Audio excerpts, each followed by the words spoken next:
CTV news YouTube ಚಾನಲ್ನ ವಾರದ ಭವಿಷ್ಯ ಕಾರ್ಯಕ್ರಮಕ್ಕೆ ನಿಮ್ಮೆಲ್ಲರಿಗೂ ಆದರದ ಸ್ವಾಗತ. ಪ್ರಿಯ ವೀಕ್ಷಕರೇ, ನಮ್ಮ ಸಿಟಿವಿ ನ್ಯೂಸ್ನ ವಾರದ ವಿಶೇಷ ಕಾರ್ಯಕ್ರಮ ವಾರ ಭವಿಷ್ಯ ಕಾರ್ಯಕ್ರಮಕ್ಕೆ ನಿಮ್ಮೆಲ್ಲರಿಗೂ ಆದರದ ಸುಸ್ವಾಗತ. ಈ ವಾರ ನಿಮ್ಮ ಜೀವನದಲ್ಲಿ ಯಾವ ರಾಶಿಗೆ ಎಚ್ಚರಿಕೆ ಅಗತ್ಯ, ಉದ್ಯೋಗ, ವ್ಯಾಪಾರ, ಆರೋಗ್ಯ, ಶಿಕ್ಷಣ, ಕುಟುಂಬ ಎಲ್ಲದರ ಬಗ್ಗೆ ತಿಳಿಸಿಕೊಡಲು ನಮ್ಮ ಜೊತೆ ಇಂದು ಖ್ಯಾತ ವೇದ ಬ್ರಹ್ಮಶ್ರೀ ಲಕ್ಷ್ಮೀನಾರಾಯಣಾಚಾರ್ಯ ಅವರು ನಮ್ಮ ಸಿಟಿ ನ್ಯೂಸ್ ಸ್ಟುಡಿಯೋಗೆ ಆಗಮಿಸಿದ್ದಾರೆ. ಅವರಿಗೆ ನಮ್ಮ ಈ ವಾರ ಭವಿಷ್ಯದ ಕಾರ್ಯಕ್ರಮಕ್ಕೆ ಆಧಾರದ ಸುಸ್ವಾಗತವನ್ನು ಕೊಡ್ತಾ ಇದ್ದೀವಿ. ನಮಸ್ಕಾರ ಗುರುಜಿ, ಮೊದಲಿಗೆ ವಾರದ ಗ್ರಹತಿಯ ಒಟ್ಟಾರೆ ಪರಿಣಾಮ ಹೇಗಿರಲಿದೆ? ಈ ವಾರದಲ್ಲಿ ದ್ವಾದಶ ರಾಶಿ ಪೈಕಿ ಮೇಷ, ಋಷಭ, ಸಿಂಹ ಅವರಿಗೆ ತುಂಬ ಚೆನ್ನಾಗಿದೆ. ಮಿಕ್ಕ ರಾಶಿಯವರೆಗೂ ಶುಭ ಫಲ ಇದೆ.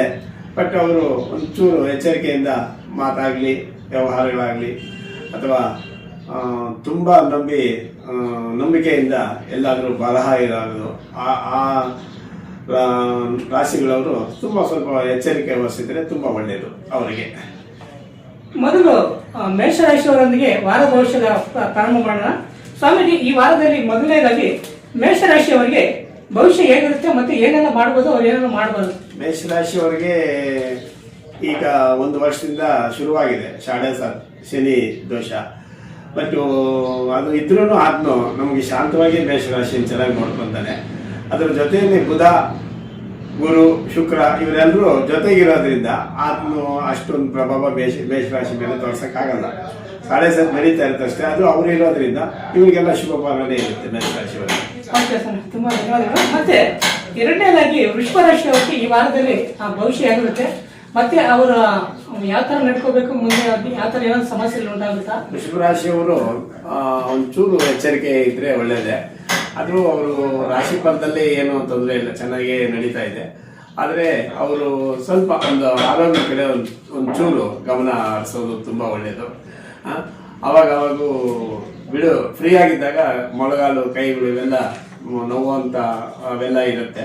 ಬಟ್ ಅದೇನು ತೊಂದರೆ ಇಲ್ಲ. ಅವರಿಗೆ ಕೇತು ದಶೆ ತುಂಬ ಇರೋದ್ರಿಂದ ಪರವಾಗಿಲ್ಲ. ವೃಷಭ ರಾಶಿಯವ್ರಿಗೆ ಏನು ತೊಂದರೆ ಇಲ್ಲ. ಮೂರನೇದು ಬಂದು ಮಿಥುನ ರಾಶಿ ಸ್ವಾಮಿ. ಮಿಥುನ ರಾಶಿ ಅವರಿಗೆ ಈ ವಾರದಲ್ಲಿ ಭವಿಷ್ಯ ಹೇಗಿರುತ್ತೆ? ಮಿಥುನ ರಾಶಿಯವರೆಗೂ ಏನು ತೊಂದರೆ ಇಲ್ಲ. ಎಲ್ಲ ಗ್ರಹ ಸ್ಥಿತಿಗಳಲ್ಲಿ 7ನೇ ಸ್ಥಾನದಲ್ಲಿ 10ನೇ ಸ್ಥಾನದಲ್ಲಿ ಎಲ್ಲ ಗ್ರಹಗಳು ಸರಿಯಾಗಿರೋದ್ರಿಂದ ಅವ್ರಿಗೂ ಏನು ಈ ವಾರದಲ್ಲಿ ತೊಂದರೆ ಏನಿಲ್ಲ. ಇನ್ನು 4ನೇದು ಬಂದು ಕಟಕ ರಾಶಿಯವರು. ಕಟಕ ರಾಶಿಯವರಿಗೆ ಈ ವಾರದಲ್ಲಿ ಭವಿಷ್ಯ ಹೇಗಿರುತ್ತೆ, ಅದ್ರ ಬಗ್ಗೆ ತಿಳಿಸ್ಕೊಡಿ. ಕಟಕ ರಾಶಿಯವರು ಅದೇ ಯಾರನ್ನೂ ನಂಬಬಾರ್ದು. ತನ್ನ ಸ್ವಂತ ಬುದ್ಧಿವತೆಯಿಂದ ನಡ್ಕೊಂಡ್ರೆ ತುಂಬ ಒಳ್ಳೆಯದು. ಆದ್ರೂ ಅವ್ರಿಗೆ ಏನು ಆ ಥರ ತೊಂದರೆ ಏನು ಆಗೋದಿಲ್ಲ, ಚೆನ್ನಾಗಿರುತ್ತೆ ಈ ವಾರದಲ್ಲಿ. ಇನ್ನು 5ನೇದು ಬಂದು ಸಿಂಹರಾಶಿ. ಸಿಂಹರಾಶಿಯವರಿಗೆ ಈ ವಾರದ ಮುಂದಿನ ವಾರದಲ್ಲಿ ಯಾವ ರೀತಿ ಅವ್ರ ಭವಿಷ್ಯ ಹೇಗಿರುತ್ತೆ ಅದ್ರ ಬಗ್ಗೆ ಸ್ವಲ್ಪ ತಿಳಿಸ್ಕೊಡಿ. ಪಂಚಮಿ ಕೂಟ ನಡೆಯುತ್ತೆ ಅವರಿಗೆ, ಸಿಂಹರಾಶಿಯವರಿಗೆ. ಅದು ಚೆನ್ನಾಗಿ ಇರೋದ್ರಿಂದ ಪಂಚಮಿ ಇದರಲ್ಲಿ ಸ್ವಾಮಿ ರಾಶಿ ಫಲದಲ್ಲಿ ಚೆನ್ನಾಗಿ ಇರುತ್ತೆ. ಈ ವಾರದಲ್ಲಿ ಅವ್ರಿಗೇನು ತೊಂದರೆ ಇಲ್ಲ, ಒಳ್ಳೇದು. ಏನು ಮಾಡಿದ್ರು ಸಕ್ಸಸ್ ಆಗುತ್ತೆ. ಇನ್ನು 6ನೇದು ಬಂದು ಕನ್ಯಾ ರಾಶಿ ಸ್ವಾಮಿ. ಕನ್ಯಾ ರಾಶಿಯವರಿಗೆ ಈ ವಾರದಲ್ಲಿ ಭವಿಷ್ಯ ಹೇಗಿರುತ್ತೆ ಮತ್ತೆ ಏನೆಲ್ಲ ಅವರು ಮಾಡ್ಬೋದು ಸ್ವಾಮಿ? ಅದು ಅವರು ಮನೆ ದೇವರ ದರ್ಶನ ಮಾಡೋದು ತುಂಬ ಉತ್ತಮ. ಅವರಿಗೆ ಒಂದು ಚೂರು ಏನು ವ್ಯವಹಾರಗಳು ಏನೇ ಮಾಡಿದ್ರು ಒಂಚೂರು ನಿಧಾನವಾಗುವಂಥದ್ದು, ಅಲ್ಲಿಗೆ ಎಲ್ಲ ಮುಗಿದು ಮತ್ತೆ ನಮ್ಮ ಕೈಗೆ ಬರುವಂಥ ಸಮಯದಲ್ಲಿ ಏನಾದರೂ ತೊಂದರೆ ಆಗುವಂಥವು ಈ ಥರ ಸ್ವಲ್ಪ ಇರುತ್ತೆ ಈ ವಾರದಲ್ಲಿ. ಅವರು ಅವ್ರ ಮನೆ ದೇವರ ದರ್ಶನ ಮಾಡಿದ್ರೆ ತುಂಬ ಒಳ್ಳೆಯದು ಈ ವಾರದಲ್ಲಿ. ಓಕೆ ಸ್ವಾಮಿ. ಮತ್ತೆ 7ನೇದು ಬಂದು ತುಲಾ ರಾಶಿ ಸ್ವಾಮಿ. ತುಲಾ ರಾಶಿಯವರಿಗೆ ಈ ವಾರದಲ್ಲಿ ಭವಿಷ್ಯ ಹೇಗಿರುತ್ತೆ?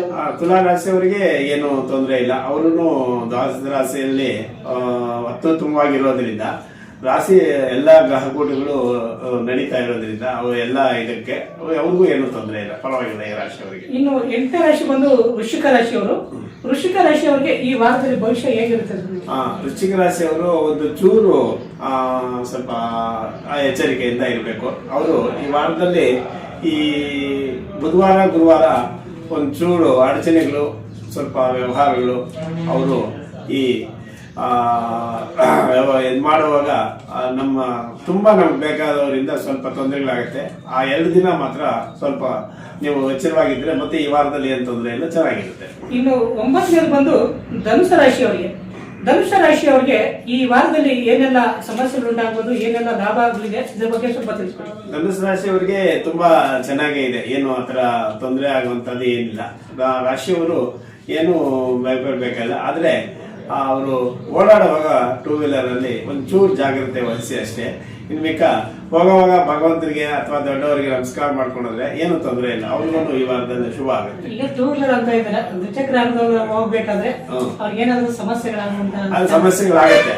ಆದ್ರೆ ಹೋಗುವಾಗ ದೈವ ದರ್ಶನ ಅಥವಾ ಮಾತಾ ತಂದೆ ತಾಯಿಯವರ ಆಶೀರ್ವಾದ ಹೋದ್ರೆ ಅದು ಬಂದಿರೋದು ನಿಮ್ಮನ್ನ ಆ ಆಶೀರ್ವಾದ ಕಾಡುತ್ತೆ, ಮಧ್ಯದ ದಾರಿನಲ್ಲಿ ಬಂದು ಕಾಯುತ್ತೆ. ಅದಕ್ಕೋಸ್ಕರ ದೇವರ ದರ್ಶನ ಆಗ ದೊಡ್ಡವರ ಆಶೀರ್ವಾದದಿಂದ ಹೋದ್ರೆ ನಿಮ್ಗೇನು ತೊಂದರೆ ಇರೋದಿಲ್ಲ. ಹೋಗ್ಬೇಕಾದ್ರೆ ದೊಡ್ಡವರ ಆಶೀರ್ವಾದ ಪಡ್ಕೊಂಡು ಹೋದ್ರೆ ತುಂಬಾ ಉತ್ತಮ. ಧನುರಾಶಿಯವರಿಗೆ ತುಂಬಾ ಒಳ್ಳೇದಾಗುತ್ತೆ ಅನ್ನೋದು ಈ ವಾರ ಭವಿಷ್ಯದಲ್ಲಿದೆ.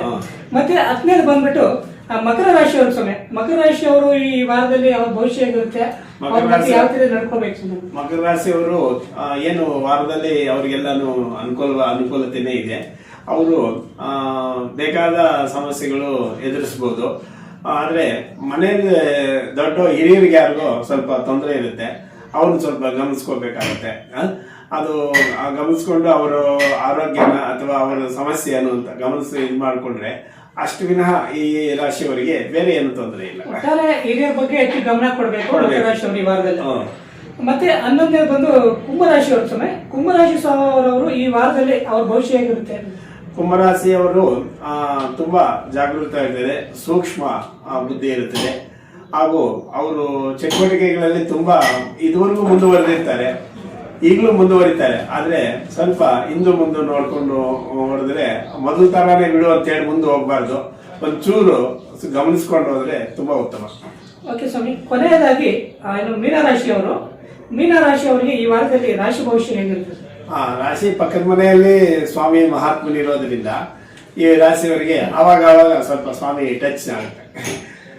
ಆ ಮಹಾತ್ಮನು ಟಚ್ ಆಗೋದ್ರಿಂದ ಅದು ಇವರಿಗೆ ಎಲ್ಲ ಶುಭ ಎಲ್ಲ ಅಶುಭ ಹಿಂಗಿರುತ್ತೆ. ದಯವಿಟ್ಟು ಇದರಲ್ಲಿ ನೀವು ಶುಭ ಕಾರ್ಯ ನಡೆಯೋದು ಮಾತ್ರ ಗಮನಿಸ್ಕೊಂಡು ಹೋಗಿ. ಅಶುಭ ಕಾರ್ಯಗಳು ಅದ್ರೇನು ಅದ್ರ ಬಗ್ಗೆ ಯೋಚನೆ ಮಾಡೋಷ್ಟಿಲ್ಲ, ಅದೇ ಅಷ್ಟೇ ಸರ್ ಹೋಗುತ್ತೆ. ನಿಮ್ಗೆ ಮೀನರಾಶಿಯವರಿಗೆ ಏನು ಪರವಾಗಿಲ್ಲ. ಅಂದ್ರೆ ಮೀನರಾಶಿಯವರಿಗೆ ಒಳ್ಳೇದು ಇದೆ, ಕೆಟ್ಟದ್ದು ಇದೆ, ಪಕ್ಕದಲ್ಲಿ ಅವರು ಇರೋದ್ರಿಂದ ಎರಡೂ ಇದೆ, ಸರಿಸಮಾನವಾಗಿ ಎರಡನ್ನೂ ಸ್ವೀಕರಿಸಬೇಕಾಗುತ್ತೆ. ಓಕೆ ಸ್ವಾಮಿ, ಈಗ ಕಡೆಯದಾಗಿ ಈ ವಾರ ಯಾವ ರಾಶಿಯವರಿಗೆ ವಿಶೇಷವಾಗಿ ಹೆಚ್ಚು ಜಾಗೃತರಾಗಿರ್ಬೇಕು? ವೃಷಭ, ವೃಶ್ಚಿಕ, ಮೀನ ಮತ್ತು 4ನೇದಾಗಿ ವೃಶ್ಚಿಕ, ಮೀನ, ತುಲಾ ರಾಶಿಯವರು ಸ್ವಲ್ಪ ಜಾಗ್ರತೆ ವಹಿಸಬೇಕಾಗುತ್ತೆ. ಈಗ ಮೇಷ ಮೊದಲನೇ ಮನೆಯಲ್ಲಿ ಮೀನಿನಿಂದ ಮೇಷಾಗಿ ಹೋಗಿರೋದು 1 ವರ್ಷ ಆಯ್ತು. ಸ್ವಾಮಿ ಮಹಾತ್ಮನು ಜನ್ಮಾತ್ಮ ಬಂದು, ಆದ್ರೆ 7.5 ಅಂತೇನು ಭಯ ಪಡೋಷ್ಟಿಲ್ಲ. ಆತನ ಯಾರಿಗೇನು ತೊಂದರೆ ಮಾಡೋದಿಲ್ಲ. ತುಂಬಾ ಅದು ಮನಸ್ಸುಳ್ಳ ಅಂತ ಮಹಾತ್ಮನದ್ನು. ನಾವೇನಿದ್ರು ಆತನ ಧ್ಯಾನ ಆಗ್ಲಿ, ಆತನ ಜಪ ಆಗ್ಲಿ, ಆತನ ದರ್ಶನ ಆಗ್ಲಿ ಮಾಡ್ಕೊಂಡ್ರೆ ನಮ್ಗೆ 7.5 ಅನ್ನೋದು ಏನು ನಮ್ಗೆ ತೊಂದರೆ ಇಲ್ದೇನೆ ಸ್ವಾಮಿ ನಡ್ಸ್ಕೊಂಡು ಹೋಗ್ತಾನೆ. ಸ್ವಾಮಿನ ನೆನಪು ಮಾಡ್ಕೊಳೋದು ಅಥವಾ ಅವ್ರನ್ನ ದರ್ಶನ ಮಾಡೋದು ಆತರ ಇದ್ರೆ ನಾವು ಭಗವಂತನು 7.5 ಕೂಡ ನಮ್ಗೆ ಏನು ತೊಂದರೆ ಆಗೋದಿಲ್ಲ. ಒಟ್ಟಾರೆಯಾಗಿ ಈ ವಾರ ಯಾವ ರಾಶಿಯವರಿಗೆ ಅತ್ಯಂತ ಶುಭವಾಗಲಿದೆ? ಮೊದಲನೇ ರಾಶಿಯಾಗಿ ಮೇಷ ರಾಶಿಯವರಿಗೆ ಹಾಗೂ ಕಟಕ ರಾಶಿಯವರಿಗೆ ಈ ವಾರದಲ್ಲಿ ತುಂಬಾ ಶುಭ ಇದೆ. ಸ್ವಾಮೀಜಿ, ನಮ್ಮ ಸ್ಟುಡಿಯೋಗೆ ಬಂದು 12 ರಾಶಿಗಳವರೆಗೆ ಬಹಳ ಉಪಯುಕ್ತ ಮಾಹಿತಿಯನ್ನು ನೀಡಿದ್ದಕ್ಕಾಗಿ ನಿಮಗೆ ನಮ್ಮ ಸಿಟಿ ನ್ಯೂಸ್ ಹಾಗೂ ವೀಕ್ಷಕರ ಪರವಾಗಿ ಅನಂತ ಧನ್ಯವಾದಗಳು. ಜೈ ಶ್ರೀರಾಮ್. ವೀಕ್ಷಕರೇ, ಇದು ಈ ವಾರದ ನಿಮ್ಮ ಭವಿಷ್ಯ. ಮುಂದಿನ ವಾರ ಮತ್ತೆ ಹೊಸ ಸಂಭಾಷಣೆಯೊಂದಿಗೆ ಭೇಟಿಯಾಗೋಣ. ನಮ್ಮ ಸಿಟಿವಿ ನ್ಯೂಸ್ ಮತ್ತಷ್ಟು ಕಾರ್ಯಕ್ರಮಗಳನ್ನು ವೀಕ್ಷಣೆ ಮಾಡಲು ನೀವು ತಪ್ಪದೆ ಸಿಟಿ ನ್ಯೂಸ್ಗೆ ಸಬ್ಸ್ಕ್ರೈಬ್ ಆಗಿ ಬೆಲ್ ಬಟನ್ ಒತ್ತಿ ಲೈಕ್ ಮಾಡಿ, ಶೇರ್ ಮಾಡುವುದನ್ನು ಮರೆಯಬೇಡಿ.